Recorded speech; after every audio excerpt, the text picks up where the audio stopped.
Hi everybody, welcome back to my YouTube channel. Is back talking about books. And today, what we are going to be talking about is The Emperor, which is book 3 to the Darkverse series. If you want to watch my review on the series as a whole, I will link it below. If you also want to watch my review on the first 2 books, I will also link that below. The first 2 books being The Predator and The Reaper. But today we are talking about book 3. This is The Emperor, aka my favorite book of this series. I ate this shit up. Let's just get right into it. Overall, I gave this book a 4.75 out of 5 stars. This is a 5-star read.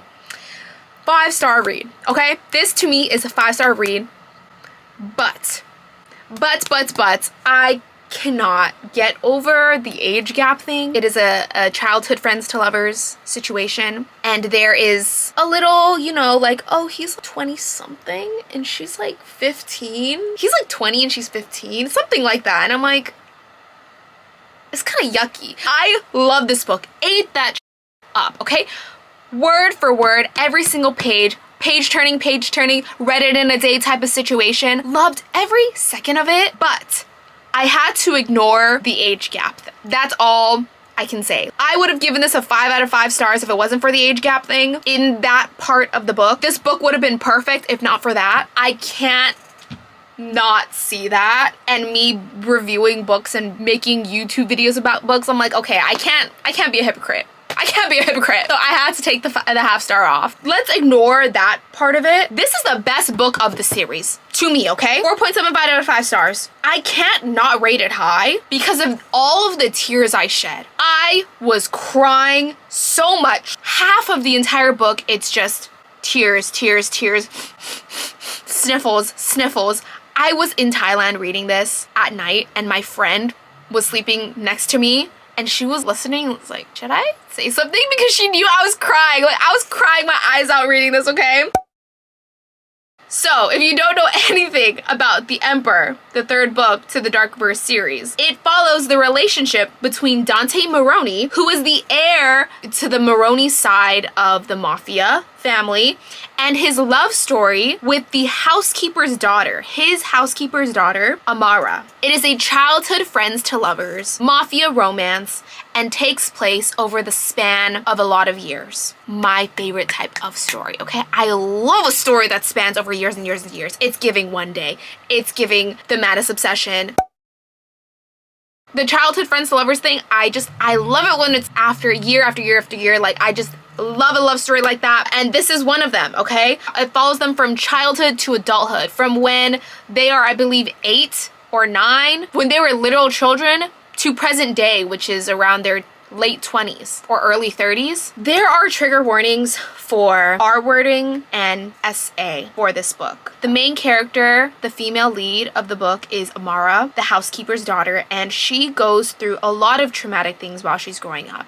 Half of this book is following their childhood, their adolescence, aka also the age gap thing. And she goes through a lot of traumatic things while growing up. She was R-worded, she was SA'd, and she was tortured for 3 days by a group of men who wanted to get information out of her about Dante's family and the Mafia family. Wanted to know what she knew, what she found out, and that has more to do with the plot side of the story as well. This is not a Sunshine and Rainbows book. It's not. She is a survivor, and they follow her throughout it, and she has the scars to prove it. After 3 to 4 days of torture, which is nothing compared to what other people have gone through, but after these 3 to 4 days, she has permanent scars on her wrists, permanent scars on her throat, and her voice will be forever changed. She will forever have a voice that does not work to the fullest capacity because she heard it and she had to do emergency surgery while she was being tortured because of how loudly she was screaming, that she broke her vocal cords. Amara went to hell and back. She's just a very, very strong survivor in that way. And after this whole ordeal, while she was growing up, while this is all part of the childhood portion of the book, Dante is there to help her. Dante is there to be around her, to give her solace.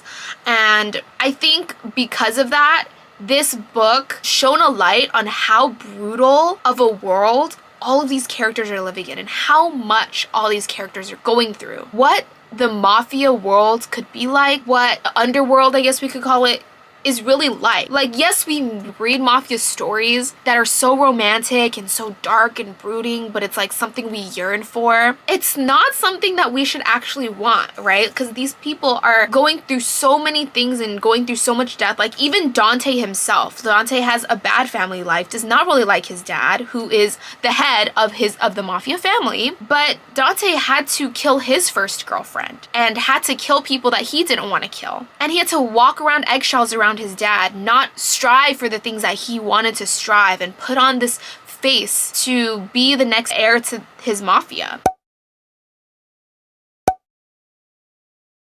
The age gap in the beginning, I'm gonna ignore.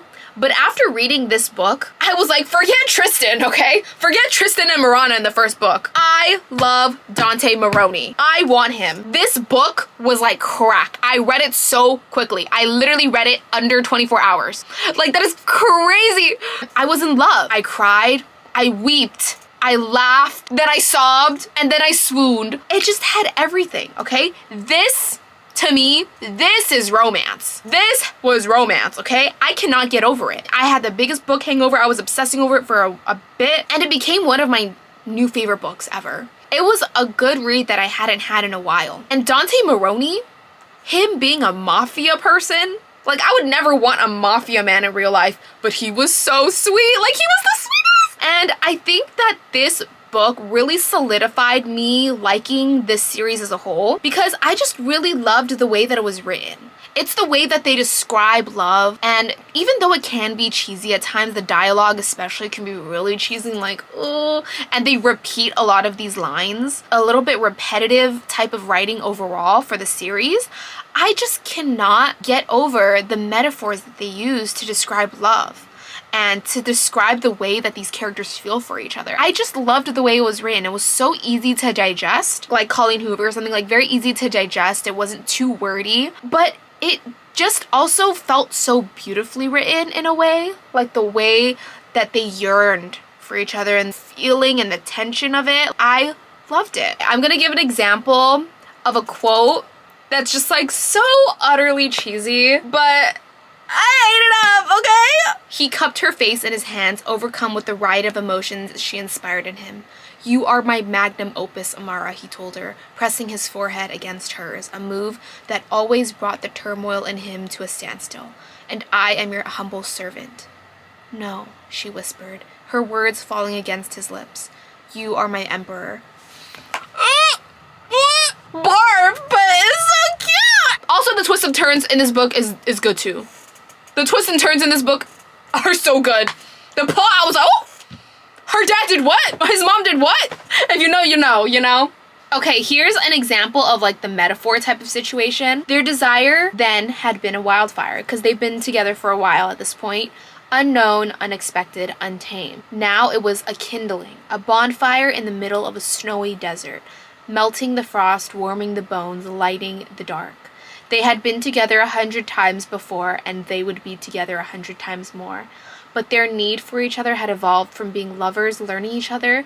They had become memories on each other's skin. Every inch of her body knowing every inch of his. Describing their love in the beginning as a wildfire, as something, you know, ravenous and untamed, to then, over time, describing it as still fire, but now it is kindling in a snowy desert, something that warms you, something that you feel comfort in, when the world around you is just so cold and desolate. I don't know. I ate it up. What can I say? Amara is a healer, and she's also Mrs. Smarty Pants. Amara's the shit, okay? She is so different than Marana because they actually develop her as a character and her story. Her going to college and all of that, like they actually develop all of that. In Marana, it's just like, oh, she's Miss Smarty Pants.